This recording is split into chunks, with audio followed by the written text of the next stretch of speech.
നമസ്കാരം. ആ കൈമ മാഷല്ലേ? ഉവ്വ്. മാഷെ ഞാൻ അറിയും. കൈമ മാഷ തന്നെ. പക്ഷെ മാഷ ഞാൻ അറിയില്ലോ. അറിയാൻ വഴിയില്ല. ആ. അത്രക്ക് അറിയപ്പെടുന്ന ആളൊന്നുമല്ല ഞാൻ. പക്ഷെ ഇനി അറിയും. അറിഞ്ഞാ പിന്നെ മറക്കേ ഇല്ല. ഈ ചുറ്റുവട്ടത്ത് ഇങ്ങനൊരു കല്യാണം നടന്ന അറിവില്ല. വഴിതെറ്റി വന്നാ വഴിയൊന്നും തെറ്റിയിട്ടില്ല. നേർവഴിക്ക് തന്നെയാ വന്നത്. പുളിക്കത്തറവാട്ടിലാ കല്യാണം നടന്നത്. ആഹാ എത്തിയോ വാനരന്മാര്? എന്റെ ജാമ്യത്തിലാ നമ്പീശൻ ഓമനക്കുട്ടനെ കല്യാണം കൂടാൻ വിട്ടത്. എവിടെ അവൻ? കാറിന്റെ മുൻസീറ്റിലുണ്ട്. ഞാനിവിടെ ഉണ്ട്. നീ എന്താടാ ഇവിടെ ഇരിക്കണേ? മാഷെ, ഒരു പ്രത്യേക സാഹചര്യത്തിൽ എനിക്ക് ഈ പെൺകുട്ടിയെ കല്യാണം കഴിക്കേണ്ടി വന്നു. എന്റെ ഗുരുവായൂരപ്പ ചതിച്ചുവോ? ചതിച്ചത് ഗുരുവായൂരപ്പനല്ല, മറ്റേ ചെറുക്കന്റെ വീട്ടുകാരാ. അപ്പോഴാ ദൈവദൂതനെ പോലെ ഓമനക്കുട്ടനെത്തിയത്. ദൈവദൂതനല്ലോ, ശിവന്റെ യമദൂതനാണ്. എന്റെ കാഞ്ഞിരക്കാട്ട് ഭഗവതി, ഞാനിനി എവിടെ പോയി വിളിക്കാം? മാഷെ, എന്റെ കൈവിടരുത്. ഇപ്പൊ എന്റെ കൈ വിടുക. ഇനി നീയായി നിന്റെ പാടായി പൊയ്ക്കോളൂ. അയ്യോ, അങ്ങനെ പറയരുത്. എനിക്ക് മാഷ് മാത്രമേ ഉള്ളൂ. ഞാൻ നിന്റെ അച്ഛനോട് എന്ത് സമാധാനം പറയും? പൊയ്ക്കോളൂ. ജീവൻ വേണമെങ്കിൽ ഈ പെൺകുട്ടിയെ വിളിച്ചോണ്ട് വന്ന കാലത്തന്നെ തിരിച്ചു പൊയ്ക്കോളൂ. മാഷെ, എനിക്ക് ഇങ്ങനെയൊക്കെ പറ്റിപ്പോയി. ഞാൻ കാല് പിടിക്കാം. എന്നിട്ട് കാല് പിടിച്ച് വലിച്ചു കേറുക ഭീമനെ പോലെ. ഞാൻ നിന്റെ ഗുരുവല്ലേ, ഗുരുദക്ഷിണ ചോദിക്കുകയാണെന്ന് കൂട്ടിക്കോളൂ. നീ ദേവീത് തിരിച്ചു പോവോ? അതെങ്ങനെ പോകാനാ? അച്ഛനും അമ്മയും എവിടെ വെച്ചാ വിളിക്ക്. അരിയും പൂവും എറിഞ്ഞ് മുഹൂർത്തം കഴിയുന്നതിന് മുമ്പ് പെണ്ണിനെ അകത്തേക്ക് കേട്ടാ പറയേ. ഒന്ന് ഇറങ്ങി പോണോ? അരിയും പൂവും കൊണ്ടല്ല നമ്പീശൻ തന്നെ എറിയാൻ പോണത്. അയ്യോ അച്ഛൻ, അയ്യോ, ഇനിയുള്ള എന്റെ ജീവിതം മാഷിന്റെ മിടുക്ക് പോലെ ഇരിക്കും. വരട്ടെ. ഇതാണോ അച്ഛൻ? അല്ല, നീ എവിടെ പോവാ? മൂത്രമൊഴിച്ചിട്ട് വരാം. വേഗം വാ, എനിക്ക് പോണം. ഇനിയിപ്പോ എന്താ ചെയ്യാ? നമസ്കാരം. നമസ്കാരം. ആരൊക്കെ വിരുന്നുകാര്? വിരുന്നുകാരല്ല, കല്യാണക്കാരാ. ഞാൻ തീരെ പ്രതീക്ഷിച്ചില്ല കേട്ടോ. എവിടെ ഉള്ളവരാ?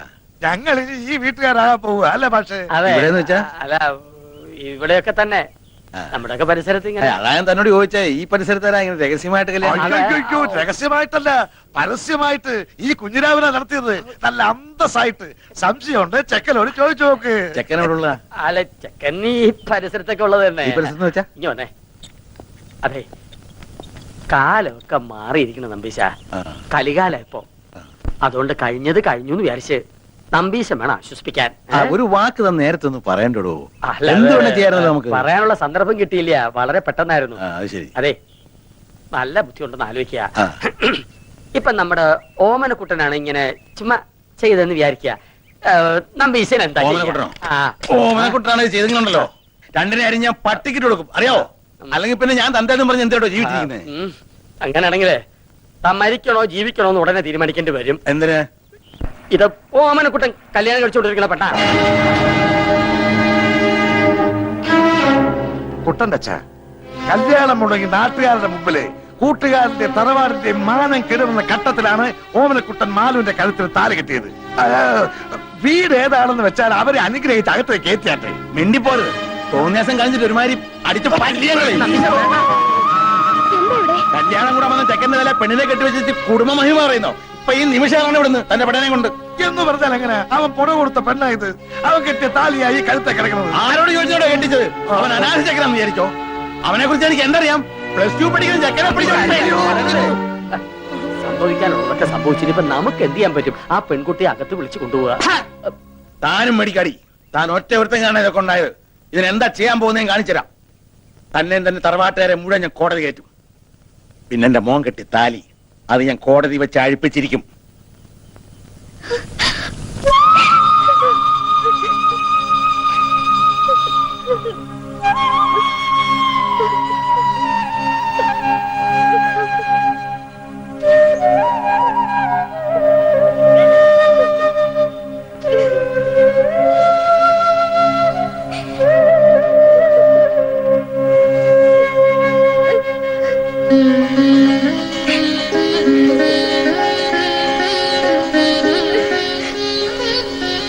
ശരിയോ തെറ്റോ എന്ന് എനിക്കറിയില്ല.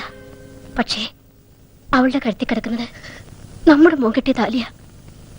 അത് കെട്ടിയത്ര എളുപ്പത്തില് പറിച്ചറിയാൻ പറ്റില്ല.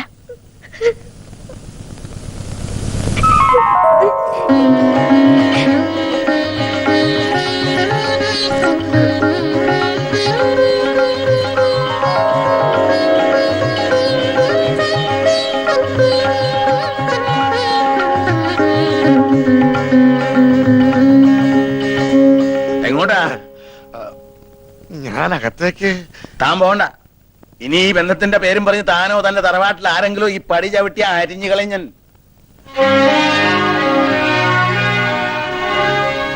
വിഷമിക്കണ്ട. എനിക്ക് സന്തോഷായി മാഷെ. കുറച്ച് മനപ്രയാസം ഉണ്ടായെങ്കിലും അവക്ക് ഭാഗ്യം ഉണ്ടായല്ലോ. മതി. വാ. എനിക്ക് എന്നാണാവോ ഇങ്ങനൊരു ഭാഗ്യം ഉണ്ടാവുക? അനന്തശയനം മതിയാക്കുക. നല്ല ഉറക്കം കിട്ടിയോ? ആ, ഉറങ്ങിപ്പോവും. സ്വയംവരം കഴിഞ്ഞതിന്റെ ക്ഷീണം കാണും. ഇന്നലെ ഞങ്ങൾ നിന്നെ എവിടൊക്കെ അന്വേഷിച്ചെന്നറിയോ? നീ വല്ല കടുകയും ചെയ്യുമോന്നായിരുന്നു അമ്മയുടെ പേടി. നീ അത്ര ശുദ്ധനല്ലാത്തോണ്ട് എനിക്കാ പേടിയില്ലായിരുന്നു. ശവത്തെ കുത്തരുത്. അപ്പൊ താൻ ആരാണെന്ന് സ്വയം ഒരു ബോധം ഉണ്ടല്ലോ. നന്നായി. നീ കല്യാണത്തിന് പോണോന്ന് പറഞ്ഞപ്പോ അത് നിന്റെ കല്യാണത്തിനാണെന്ന് ഞാൻ സ്വപ്നത്തിൽ കരുതില്ല. ഞാൻ പറഞ്ഞല്ലോ ഒരു അബദ്ധം. അബദ്ധങ്ങളുടെ ഒരു ഘോഷയാത്ര തന്നെയാണല്ലോ നിന്റെ ജീവിതം. പക്ഷെ ആ ഘോഷയാത്രയുടെ മുന്നിൽ കൊടിയും പിടിച്ച് നടക്കാൻ നീ എന്നെയാണല്ലോ തെരഞ്ഞെടുത്തതെന്ന് ഓർക്കുമ്പോഴാണ് ഒരു വിഷമം. അച്ഛൻ അയ്യോ, എന്താ മാഷേ? ഹേയ്, ഒന്നുമില്ല. വെട്ടുപോത്ത് വെട്ടാൻ മരണു എന്ന് പറയുമ്പോ ആരാടോ ഞെട്ടാത്തത്? അച്ഛൻ എന്ത് പറഞ്ഞു? എടാ, ശിവശിവാ, അദ്ദേഹം ഉപയോഗിച്ച വാക്കുകളൊന്നും നിന്റെ മുഖത്ത് നോക്കി പറയാൻ ഒരു ഗുരുനാഥൻ എന്ന നിലയ്ക്ക് എനിക്ക് വിഷമമുണ്ട്. അത്രയ്ക്ക് വിളേച്ച. അവളെ കുട്ടി. അവൾക്ക് കുട്ടിയുണ്ടോ? അതല്ല, അവള് നിന്റെ ഭാര്യയല്ലേ? അവിടെ തന്നെ ഉണ്ട്. അവളെ വീട്ടിൽ കയറ്റിയോ? ആ, തന്റെ അമ്മയും പെങ്ങളും നിലവിളക്കും ആരതിയും ഒക്കെ ആയിട്ട് അകത്തേക്ക് കയറ്റി. പെൺകുട്ടി വലത് കാലെടുത്ത് വെച്ച് അകത്തേക്ക് കയറുകയും ചെയ്തു.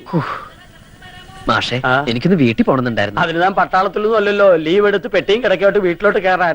നേരെ വീട്ടിലേക്ക് പോവുക. അതല്ല മാഷേ, ആ, മാഷും കൂടി വന്നാ എനിക്കൊരു താങ്ങിന്. താങ്ങിനിപ്പോ ആ ദാ, ഈ 10 കയ്യിലിരിക്കട്ടെ. കൂട്ട് വേണോ അത്രേ? ഞാൻ ഒരു കാര്യം ചോദിക്കട്ടെ. ഞാൻ നിന്റെ മാഷാണോ അതോ നീ എന്റെ കാലനാണോ? എന്തായാലും ബലം ഒന്ന് തന്നെയല്ലേ. ഒന്ന് വെറുതെ ഇടോ. നിന്റെ തന്തയുടെ തെറി മുഴുവൻ രാവിലെ കുത്തിയിരുന്ന് കേൾക്കായിരുന്നു ഞാൻ.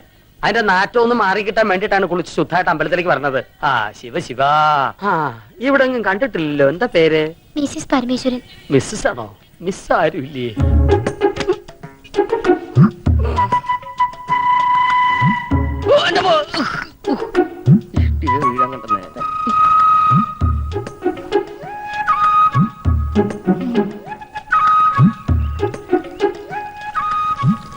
അല്ല, ഇന്നലെ മൂത്താപ്പ എവിടെയായിരുന്നു? മൂത്തപ്പത്തിന്റെ അച്ഛൻ. അച്ഛനോടെ. അച്ഛാ, ദേ ഈ ചേട്ടൻ വിളിക്കണോ? അയ്യോ,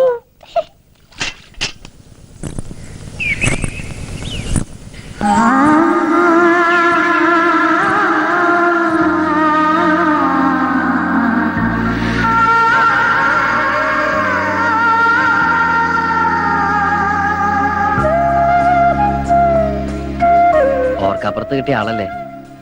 മുഖം ശരിക്കും കാണുന്നത് ഇപ്പോഴാ. അല്ല, ഇതാണ് ഞാൻ കെട്ടിയ താലിയില്ലേ? ആ വെപ്രാളത്തിന്റെ ഇടയില് ഒന്നും അങ്ങോട്ട് ശ്രദ്ധിക്കാൻ പറ്റിയില്ല. ചില സാങ്കേതിക കാരണങ്ങളാൽ ഇന്നലെ രാത്രി വരാൻ പറ്റിയില്ല. ഇന്നലെ നമ്മുടെ ആദ്യരാത്രി ആയിരുന്നല്ലോ. ആദ്യരാത്രിയിൽ ആരും ഉറങ്ങാറില്ല എന്ന് പറയുന്നത് വളരെ ശരിയാ. ഇന്നലെ ഞാൻ ഒരുപോലെ കണ്ണടച്ചിട്ടില്ല.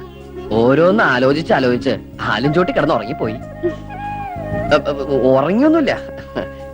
അച്ഛനെ എനിക്കങ്ങനെ മാലു വിചാരിക്കണ പോലെ പേടിയൊന്നുമില്ല. പിന്നെ അച്ഛന്റെ ഒരു സന്തോഷത്തിന് വേണ്ടി ഞാൻ പേടി അഭിനയിക്കുന്നല്ലേ. അവരുടെ സന്തോഷമല്ലേ നമ്മുടെ സന്തോഷം. എന്തിനെങ്ങനെ പേടിക്കണേ? എന്റെ മീശ കണ്ടിട്ടാണോ? പുറമെ കാണുന്ന പോലെ ഞാനത്ര റഫ് ആൻഡ് ടഫ് ഒന്നും അല്ലട്ടോ.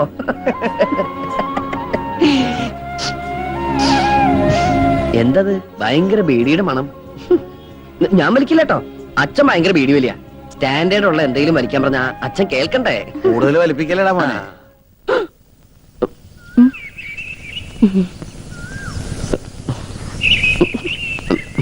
അച്ഛൻ എപ്പോ വന്നു? ഞാൻ വന്നിട്ട് 19 കൊല്ലായി. എന്നാ ഞാൻ അങ്ങട്. എങ്ങടെ? ഒന്നും തീരുമാനിച്ചിട്ടില്ല. സ്കൂളിൽ പോടാ. അച്ഛാ, കേറി പോടാ.